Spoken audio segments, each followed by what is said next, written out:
Bonjour à tous, bienvenue sur la chaîne Hello's Guidance. Je vous propose aujourd'hui le tirage sentimental des Capricornes pour le mois de juillet 2020.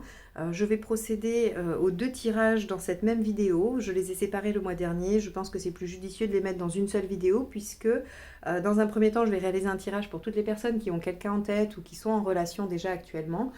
Et dans un deuxième temps, je réalise un tirage sentimental célibataire, mais qui est davantage axé sur votre recherche, sur votre chemin par rapport à votre vie relationnelle et émotionnelle. Et donc, je trouve qu'il n'est pas inintéressant de poursuivre l'écoute, même si vous êtes avec quelqu'un ou vous avez un partenaire en tête, puisque ça va vous indiquer peut-être quelques clés de compréhension par rapport à votre vie émotionnelle et relationnelle.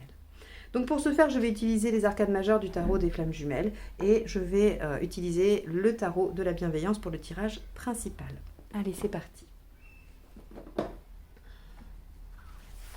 Alors, les Capricornes, sentimental sur le mois de juillet 2020.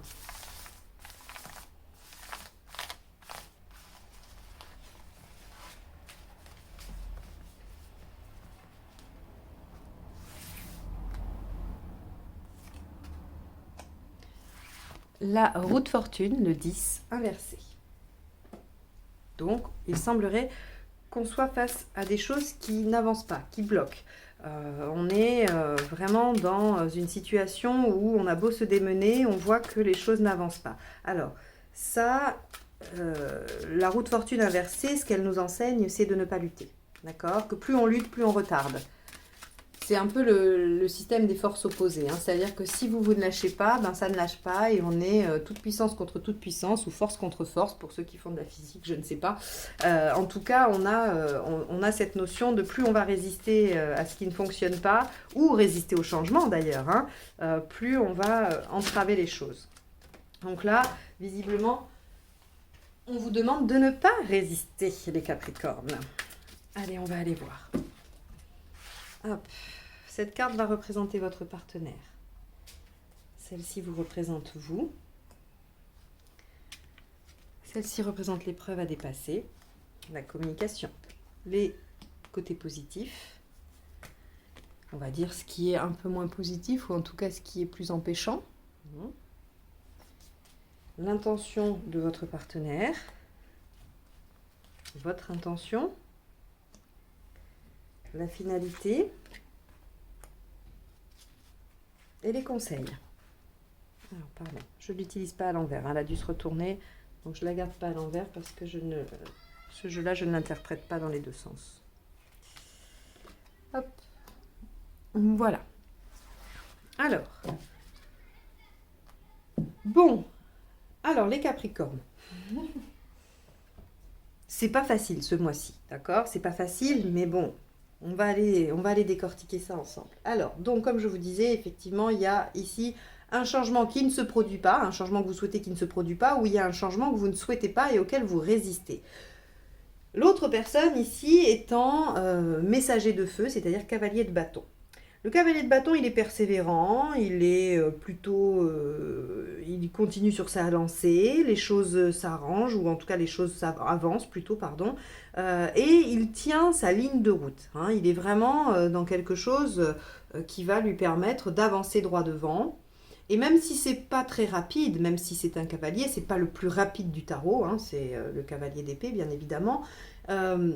Les choses avancent. Donc, si vous voulez, lui, il est dans sa zone, on va dire, ouais, il est sur les rails et il avance. Donc, il y a probablement un changement hein, qui est souhaité par votre partenaire et qui n'est pas souhaité par vous. Parce que vous, ici, ce 9 de bâton nous indique que vous êtes obligé de sortir de votre zone de confort. Qu'il y a ici quelque chose qui se passe et qui n'est pas habituel pour vous, ou en tout cas qui sort de vos sentiers battus, hein, qui sort de ce que vous avez l'habitude de mettre en place. Alors, qu'est-ce qui a à dépasser ? La communication, le messager d'eau, hein, le cavalier de coupe. Le cavalier de coupe, il nous parle de communication, il nous parle d'échange, de fluidification de la parole. Et là, visiblement, c'est compliqué pour vous de parler. C'est compliqué pour vous d'exprimer que ça vous demande un effort, que ça vous demande d'aller au-delà de ce que vous savez faire, en tout cas de ce que vous avez l'habitude de faire. Et peut-être que votre partenaire a du mal à vous communiquer là où il veut aller, là où il veut en venir.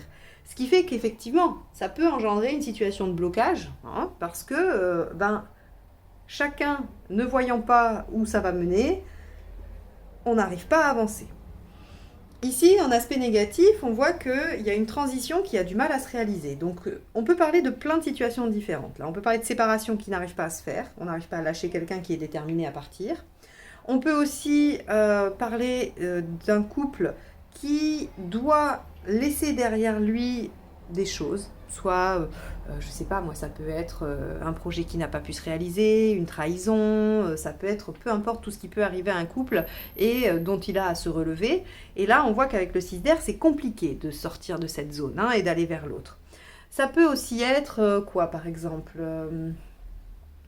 si vous souhaitez être en relation avec quelqu'un, il peut être pris dans des projets, avancer tout droit et vous vous sentez sur le bord de la route et vous vous dites je peux pas rentrer dans ce projet, moi j'arrive pas à faire ce qu'il faudrait faire ou alors enfin vous voyez, il y a des choses comme ça qui font que vous n'arrivez pas à être sur la même dynamique que le partenaire. Ici, ce que le roi de coupe en aspect positif nous indique, c'est qu'il y a quand même pas mal de il y a pas mal de choses autour de vous, de sollicitations, d'exemples, de soutien, de personnes qui peuvent vous donner des conseils, qui peuvent éventuellement vous donner des clés hein, pour avancer, pour trouver des solutions, pour régler les soucis s'il y en a. Voilà, pour en tout cas trouver des solutions pour sortir de votre zone de confort et peut-être que, puisque c'est cette carte qui vous, enfin cette carte vous considère, pardon, je vais refaire la phrase dès le début comme ça sera plus simple. Cette carte vous concerne tous les deux. Donc, il peut y avoir effectivement des conseils pour vous, mais vous pouvez aussi trouver des conseils pour votre partenaire. En tout cas, il peut trouver conseil. On peut être dans une thérapie de couple, par exemple, pour un couple qui a des difficultés. On peut être avec un ami qui pourrait faire le tiers, qui pourrait à la fois parler avec vous et avec votre conjoint. Vous voyez, ça peut être tout un tas de solutions différentes. L'intention de votre partenaire. Le roi de terre, le détachement. C'est la caractéristique principale du roi de denier dans un tirage relationnel. Hein, d'accord ? On n'est pas sur un tirage travail, par exemple, où là, ça peut valoir plutôt pour une bonne assise de la situation. Là, non, on est dans le détachement. Évidemment, s'il est lancé sur un trajet, sur quelque chose qui lui tient à cœur, hein, parce qu'avec le bâton, on est quand même dans la passion, dans quelque chose que l'on a envie de réaliser, il va se détacher de vous si vous ne suivez pas. D'accord ? Alors là encore, il n'est pas sujet ici pour moi de vous culpabiliser parce que vous n'arrivez pas à suivre. Si vous n'arrivez pas à suivre, c'est qu'il y a des raisons et il va falloir communiquer. Il faudrait que votre partenaire, hein, en tout cas la personne qu'il y a en face, puisse entendre les choses, puisse s'adapter aussi à vous. Hein. Là, il n'y a pas du tout de culpabilité à avoir parce que vous avez tout à fait le droit de mettre des résistances, vous avez tout à fait le droit de ne pas vouloir aller là où il vous emmène et il va falloir quand même rétablir la communication afin de trouver un peu un équilibre. Le problème ici, c'est quand même l'ego, d'accord ? On ira voir après. Donc, votre partenaire semble déterminé à avancer, quitte à se détacher un peu de la relation, ou en tout cas de ce qui vous arrive en ce moment à vous deux. Vous êtes dans l'énergie du fou.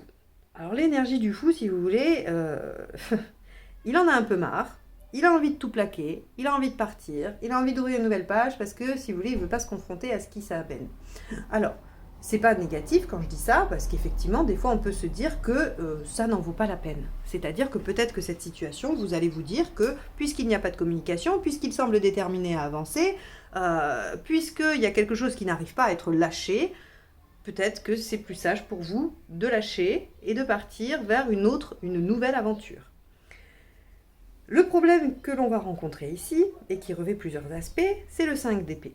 Le 5 d'épée, c'est le conflit, c'est l'ego, c'est le fait de vouloir gagner, le fait de vouloir être victorieux, quand bien même on sait que cette victoire est peu flatteuse, ou en tout cas qu'elle ne nous apporte pas grand-chose. Il peut aussi y avoir cet ego de dire moi je m'en vais parce que je ne vais pas attendre, ou que je m'en vais parce que je ne sais pas, je ne vais pas supporter ça. Là encore, j'essaierai de nuancer, de vous apporter matière à réflexion. Ça ne parlera pas à tout le monde et ce n'est pas grave, mais en tout cas, qu'est-ce qui dans cette sortie de zone de confort relève d'une réelle impossibilité pour vous, auquel cas il faudrait la respecter, et qu'est-ce qui relève de cette volonté de ne pas être soumise à la volonté de l'autre. Parce que quand on a la 5 d'air, il est très important de se poser de vraies questions sur ses motivations. Peut-être que ici il y a une lutte de pouvoir, mais de pouvoir psychique, hein, pas forcément de pouvoir dans la réalité. C'est-à-dire que j'ai l'impression que comme il y a une mauvaise communication, il y a mésentente sur le cheminement de chacun. Et donc c'est comme si lui voulait avancer, lui ne veut pas, et donc lui pense que c'est pour l'embêter, et lui pense que c'est pour l'embêter. Vous voyez, il y a un peu ça. Et donc comme c'est pour m'embêter, eh ben, moi je vais freiner les cas de fer, et puis comme c'est pour m'embêter, je vais avancer plus vite. Il y a un peu cette notion-là avec le 5 d'épée, hein, le 5 d'air. Donc je vous amène à réfléchir à ce qui bloque réellement. Il est possible qu'il y ait de vraies raisons qui soient indépassables pour vous, et auquel cas, on rétablit la communication, on s'exprime, on dit les choses, parce que on peut trouver du tiers, on peut trouver de l'aide, on peut être dans une démarche positive, on n'est pas obligé de se fâcher, on n'est pas obligé de se hurler dessus pour se dire les choses. Là, il va falloir vraiment rétablir une communication authentique et sincère sur qu'est-ce qui me bloque réellement, pourquoi je bloque comme ça, pourquoi lui avance si vite, voilà, pourquoi il y a ce désaccord là dans cette vitesse d'action. Les conseils, As-do. On vous conseille d'être effectivement plus indépendant.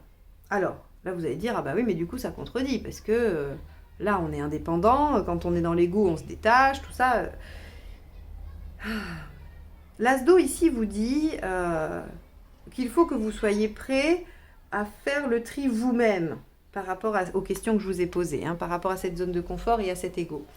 C'est-à-dire que vous ne pouvez pas demander à votre partenaire de prendre en charge ce qui vous pose problème. C'est-à-dire que on pourrait trouver dans cette situation le fait que vous vouliez que votre partenaire porte tout et que vous, comme ça vous demande de sortir de votre zone de confort, vous ne voulez pas vous y engager plus que ça et vous le laissez faire. Là, on vous dit non, récupérez votre part d'autonomie et d'indépendance là-dedans. Essayez de retrouver ce qui vous fait envie, ce qui vous passionne, ce qui vous fait vibrer. Et essayez de voir si dans ce projet, hein, dans ce qui aujourd'hui semble vouloir avancer malgré vous, qu'est-ce qui vous plairait, qu'est-ce qui ne vous plaît pas. Essayez de contacter votre émotionnel et d'être davantage sur l'émotionnel que sur l'ego. Ça, c'est le premier conseil. Le 3 de denier nous indique qu'il va falloir faire reconnaître votre position, reconnaître vos valeurs, reconnaître ce que vous vivez.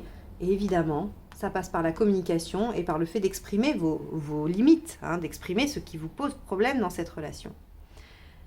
Le 2 de bâton nous dit que clairement, aujourd'hui, vous êtes à un choix de vie. Et ça ne m'étonne pas du tout, puisqu'il y a ici un changement contre lequel vous luttez. J'en suis de plus en plus convaincue, mais encore une fois, vous pouvez garder les circonstances que j'ai données au début. Le choix de vie, il est simple.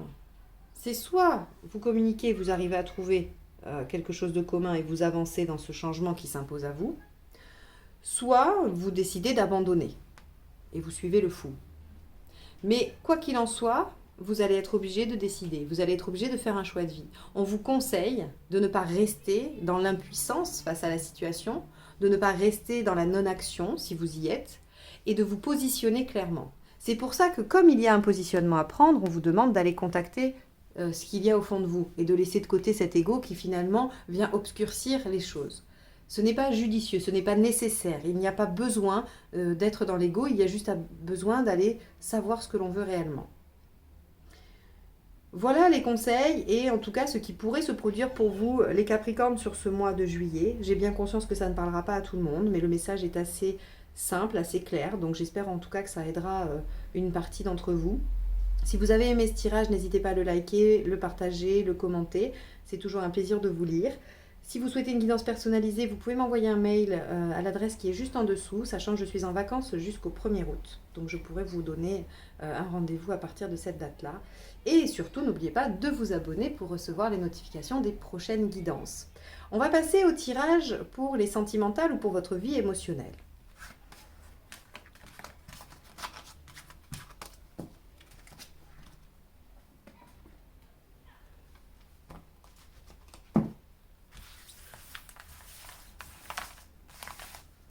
Allez, pour les Capricornes sur juillet 2020.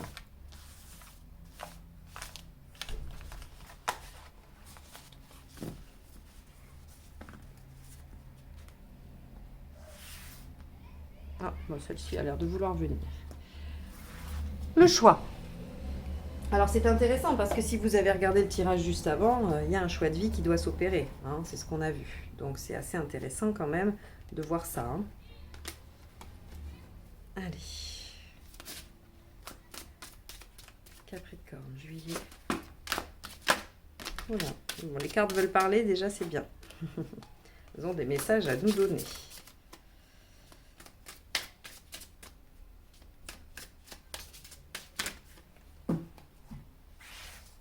Hop là. Où vous en êtes? Alors, hop, je ne le lis pas à l'envers, hein. Ce que vous voulez.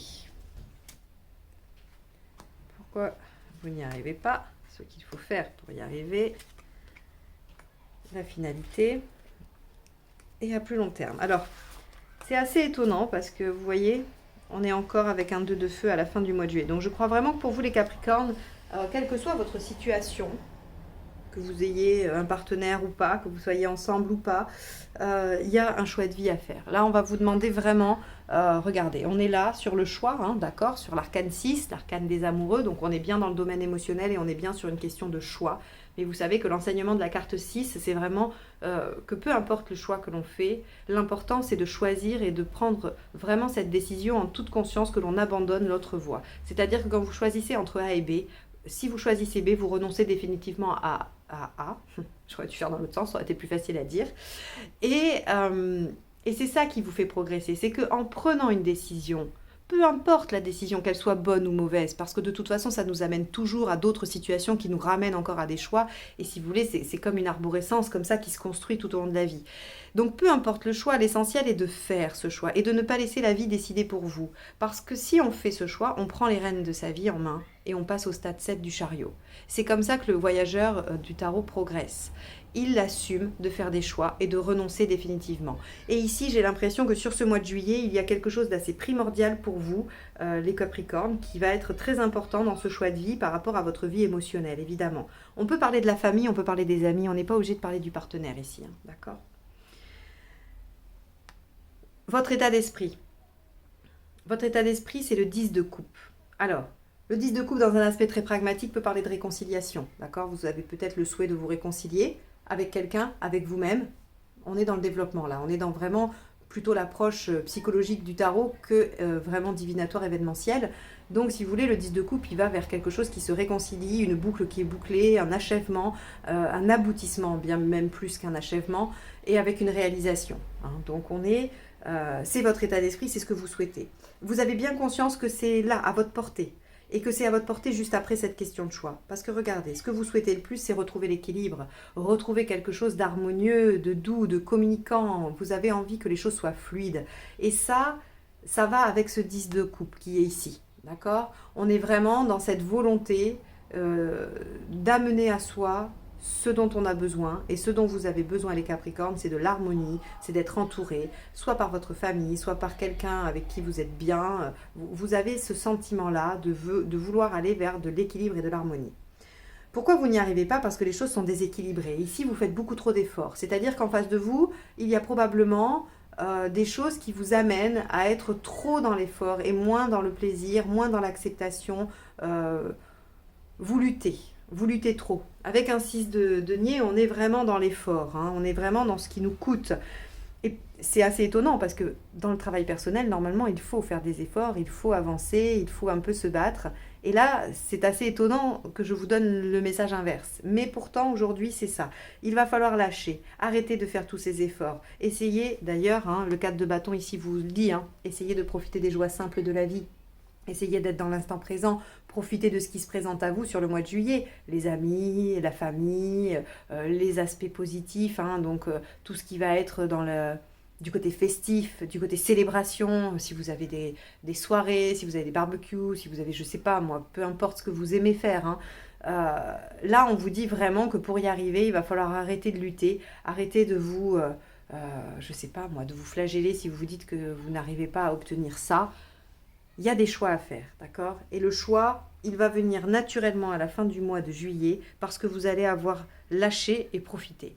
C'est-à-dire qu'en lâchant le mental, en lâchant les efforts, hein, c'est comme si vous posiez le sac à dos qui pèse 3 tonnes, vous dites, bon, je le pose là, je vais me requinquer, je verrai bien après ce que j'en fais. Et finalement, quand vous revenez, après vous êtes requinqué, il ne ressemble plus à ce qu'il était. Il n'est pas aussi lourd, il n'est peut-être pas tout à fait pareil. En tout cas, vous arrivez à savoir ce que vous allez en faire. Est-ce que vous avez envie de le prendre? Est-ce que vous n'avez pas envie de le reprendre? Qu'est-ce qu'il y a dedans? Est-ce que je fais du tri? Vous voyez, il y a vraiment cette notion de aller profiter, lâcher prise, arrêter d'être dans un effort constant, là, laborieux, comme si vous traîniez, je sais pas, j'ai l'impression que vous êtes un cheval de labeur, là, qui traîne sa carriole, qui est immensément lourde, sous 40 degrés. Bon, bah, vous lâchez ça et vous profitez, c'est l'été. Donc peut-être que vous travaillez, peut-être que vous n'avez pas l'occasion d'être en vacances, mais peu importe, vous pouvez vous octroyer des moments de détente, de plaisir. Et ça va être primordial. Donc effectivement, à la fin du mois de juillet, vous faites un choix. Il y a une décision qui est à prendre, il y a quelque chose, un tournant. En tout cas, là, c'est manifeste, hein, d'accord? Vous n'avez pas le choix. Pour le coup, vous n'avez pas le choix de faire un choix. Très joli, des fois, hein, on s'emballe dans des phrases et on se rend compte après qu'elles sont bizarres. À plus long terme, le valet de feu nous dit que cette persévérance, hein, en tout cas cette opiniâtreté à avoir voulu modifier les choses, à vouloir aller vers ça, va payer. D'accord? On vous dit, effectivement, il a fallu changer des choses. Le valet de feu nous indique qu'il faut changer quelque chose. On ne peut pas continuer comme ça, mais par contre, on peut persévérer, on peut continuer à chercher ce qu'il faut changer, voilà. Donc, évidemment, on vous demande de lâcher et on vous demande de faire un choix. Et une fois que vous avez fait ce choix, vous pouvez vous y engager pleinement. Mais là, votre énergie ne sera plus dispersée, elle ne sera plus perdue, elle ne sera plus vaine, elle sera vraiment utilisée à 100% dans ce qu'elle doit être utilisée. Et ça sera une bonne chose pour vous parce que du coup, il y a une récolte au bout. Le valet de bâton nous indique que les choses vont s'arranger, que les choses vont aller mieux, que l'on va vers une réussite avec cette persévérance qui vous caractérise et avec cette remise en question qui était nécessaire. Donc pour moi, il est important de prendre un pas de côté, d'arrêter de souffrir, d'être dans les efforts, de profiter, parce que du coup, on va pouvoir mieux voir les choses, prendre des décisions et changer ce qui a à changer pour pouvoir aller vers ce que l'on veut, c'est-à-dire l'harmonie, l'équilibre, la douceur et la communication. Voilà pour vous les Capricornes sur ce mois de juillet 2020. J'espère que ce tirage vous a aidé. N'hésitez pas à liker, partager et commenter. Si vous souhaitez une guidance personnalisée, n'hésitez pas, c'est juste en dessous. Mais je suis en vacances jusqu'au 1er août. Et n'hésitez pas non plus à vous abonner. Je vous remercie de m'avoir écouté jusque-là. Je vous souhaite un excellent mois de juillet. Profitez-en bien, c'est votre mot d'ordre. Et je vous dis à très bientôt pour de nouvelles guidances. Au revoir.